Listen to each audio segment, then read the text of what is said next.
Thank you, whoever did this. Just when it looked like the traditional center was dying out in the NBA, here we have the arrival of Jokic. He and the Nuggets are very much a part of the future.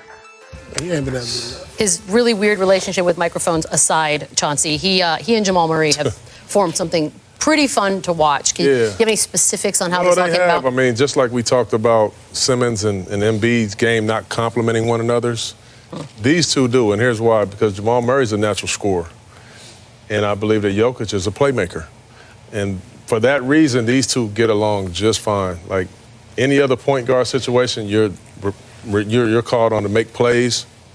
They just want him to score. So they put the ball, we'll go to the clips, we'll put the ball here in Jokic's hands and say, all right, Jamal Murray, you do what you do best. When you talk about chemistry and knowing one another, you see him put that hand out right there. To Jamal Murray, that means give and go. The problem is the guy, Mo Harkless, that's guarding him, he can't see that signal. So Jamal Murray's going to come off of here. He's going to be very, very aggressive at all times to get buckets. Again, he's a scorer, Jamal Murray is. This guy, the big fella, who I think is the biggest point guard in the league, is the playmaker. Jamal Murray, again, give it to your playmaker and just come off and be who you are. Now, you look at this big guy right here. He's slow, he can't jump. It's overtime. They're down 3. He draws 3 defenders right here, and his natural instinct is to, guess what? Look for Paul Millsap, who's right in the back, who can possibly get a layup, but there's no good passing angle there. But there's one guy that's wide open.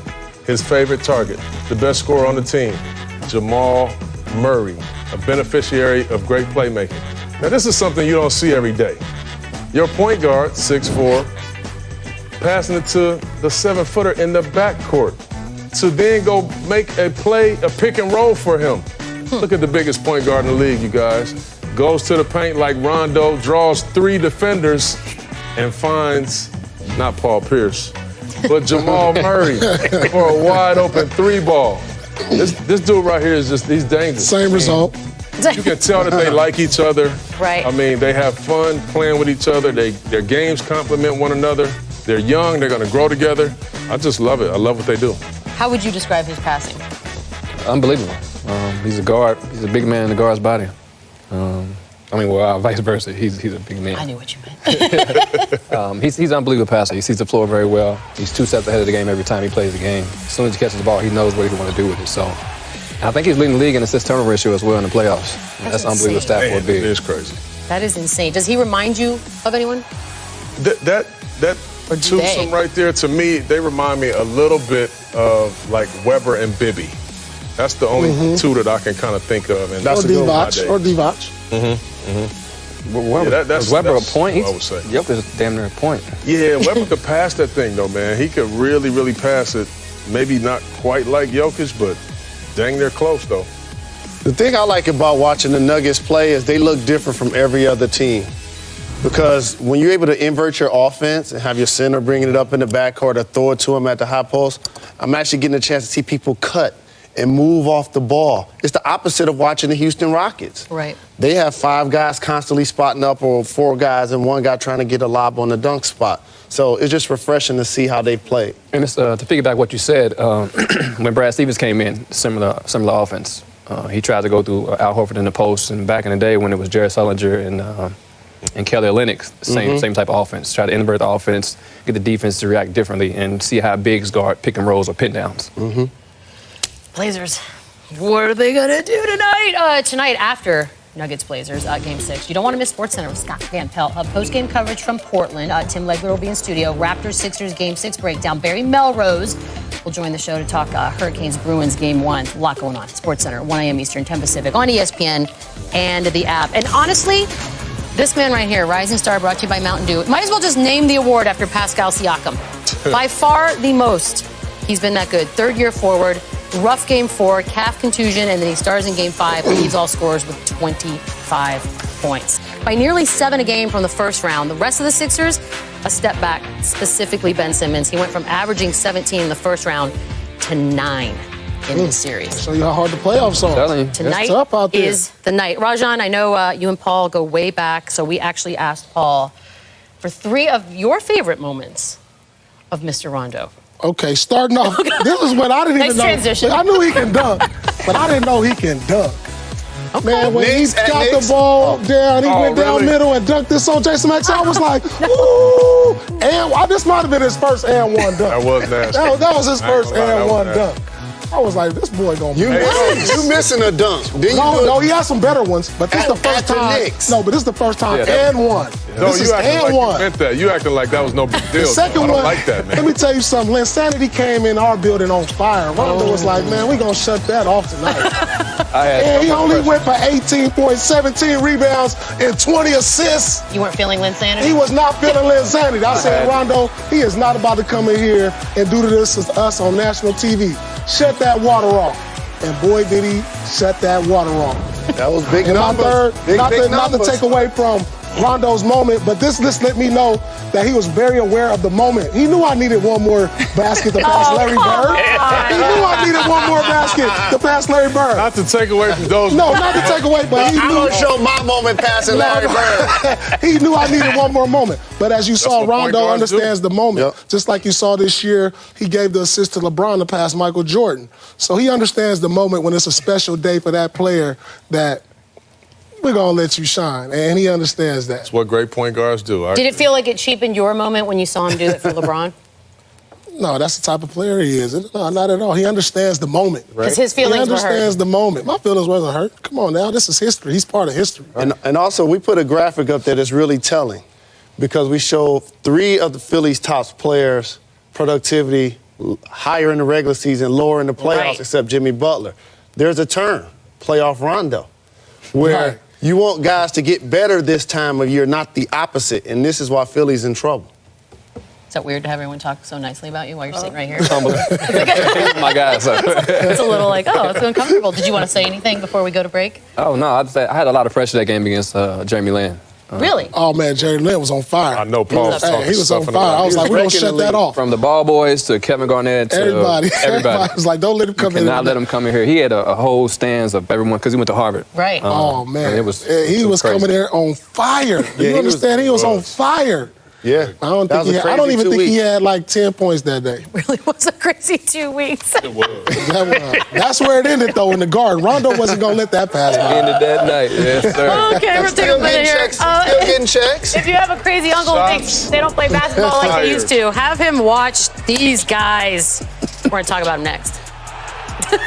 Production of my Godzilla. Different blueprints. What I like about what Sam Hinkie's done is he's had a vision and he's not altered from that vision. And that's unusual in the NBA. Sam Hinkie was the disruptor with the big idea. Be Machiavellian in pursuit of talent. The end will justify the means.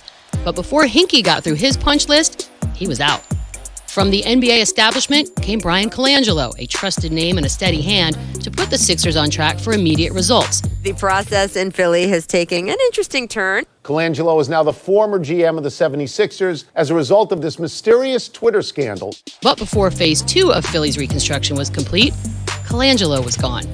Enter Elton Brand, whose traditionalist view of pro basketball was to bring championship-level winning to Philadelphia now. The opportunity cost of trading assets was exchanged for the immediacy to compete at the highest level. You know, both guys are the type of guys you want on the team. Chemistry is overrated. And here we are, witnesses to the result of a combination of changing visions that has left an oddly shaped product, an unsteady balance of investing for the future, and a franchise's pressure to win now. Look, this team is on the verge of elimination, and if so, there's going to be a very interesting offseason for them, Paul. The biggest issue for Philly right now is what? Well, the immediate focus after the season is to try to retain Jimmy Butler. You know, but also, He's not staying. You not staying? He's not staying. But they got to go for it. He's gonna be in New York or LA. Season over? But that's my priority. I mean, he hosting me. Right but away. You know what? At the end of the day, if they lose Tobias and they lose Jimmy Butler, the process still goes on because they got 2 centerpieces still. I said this last week.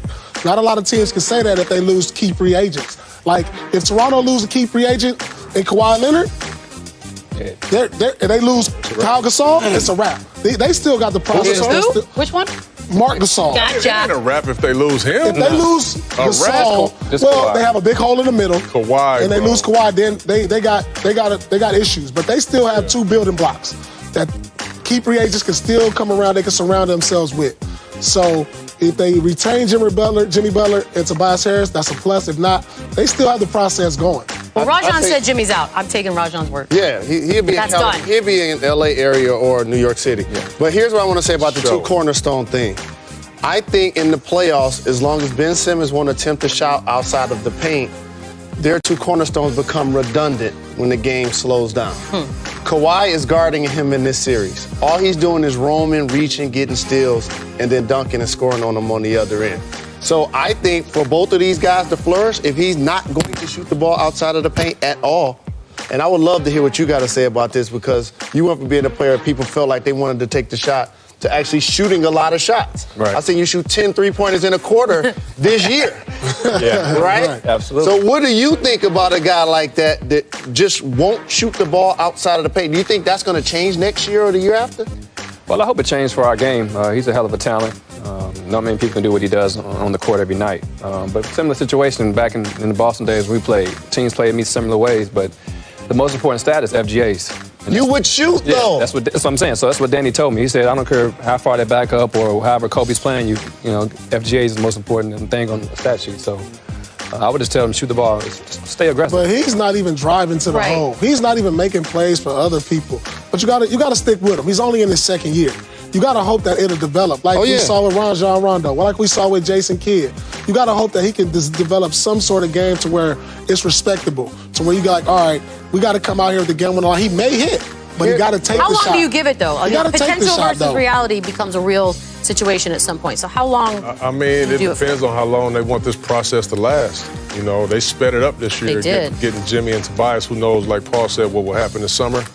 But to me, and I've been watching them close, I'm with you, Jay. I don't think their games, they don't match each other. The geometry of the court, it just doesn't work. So do you trade one? Match. You get rid of one? No, you surround them with pieces that make it work. Paul, you surround them with pieces that make it this work. year. They did that. This guy was an all-star. They're doing that right now with Butler, Tobias, and JJ Redick. Well, you got to find a way to keep them. If you don't keep them, then you continue to search for those pieces. You can't. Listen, I'm not saying trade an all-star in his second year. That's like unheard of. When does that ever happen? I'm not saying trade him right now, Paul, but what I'm saying is if he doesn't continue to develop, right, you got to make a choice, period.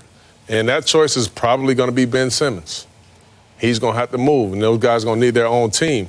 That's not saying that he's not a really good player. This dude got a chance to be one of the greats. Correct. But if he don't work, he's going to be this dude. How long do you give him then?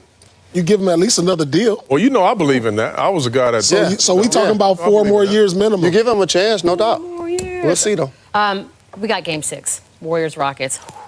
Down in Houston. That's tomorrow night, 9 Eastern, 6 Pacific, on ESPN, Deportes, the app. Golden State a win away from eliminating Houston from the playoffs for the 4th time in the last 5 years. We will start things off with a little countdown at 8 Eastern, 5 Pacific. And then Saturday, a little UFC 237. You get the strawweight belt defense, #1 contender in the main event on pay-per-view. ESPN Deportes as well. You order it, go to espnplus.com/PPV. Serge Ibaka said that Kawhi Leonard ended his modeling career